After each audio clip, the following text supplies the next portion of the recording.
जंगी शाही मावा के ख़बर ॾींदा हलूं। मोहम्मद शफ़ीक जोखियो जी रिपोर्ट मुताबिक़ ठठे लॻे labour colony sports ground tournament थी गुज़रियो, जंहिंजे फाइनल में खॾाई 11 ऐं समा 11 जूं टीमियूं मद मुक़ाबले थियूं, जंहिंमें पहिरियां टॉस खटंदे समा 11 जे कैप्टन शुएब समो बॉलिंग करण जो फ़ैसिलो कयो, जेको ग़लति साबित थियो। खॾाई 11 जी टीम मुश्किल पिच ते बैटिंग कंदे मुक़ररु 10 ओवरनि में 92 रन्सूं जोड़ियूं। अली ऐं आयान 19 रन्सूं कयूं। टारगेट जे जवाब में समा 11 सुठी बैटिंग जो तसलसल रखी न सघी ऐं मुक़ररु ओवरनि खां अॻु में ऑल आउट थी वई। आरिफ 11 ऐं इम्तियाज़ 12 रन्सूं कयूं। बहितरीन फील्डिंग ऐं बॉलिंग करण ते टूर्नामेंट जो बहितरीन रांदीगर रियाज़ खॾाई खे करार ॾिनो वियो।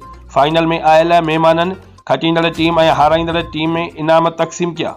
हिन टूर्नामेंट खे कामयाब कंदड़ सोशल समाजी वर्कर्स ज़मीर अहमद सोलंगी हो, जंहिं ॿुधाईंदे चयो त ही टूर्नामेंट कराइण जो मक़सदु हिते जे नौजवाननि में शऊर ऐं ज़हनी दिलचस्पीअ जे करे करायो आहे। मुंहिंजो मक़सदु हिते जे नौजवाननि खे अॻिते आणो आहे। इंशाअल्लाह अॻिते पिणु अहिड़ा टूर्नामेंट कराया वेंदा जंहिं मां काफ़ी टैलेंट अॻिते उभरी ईंदो।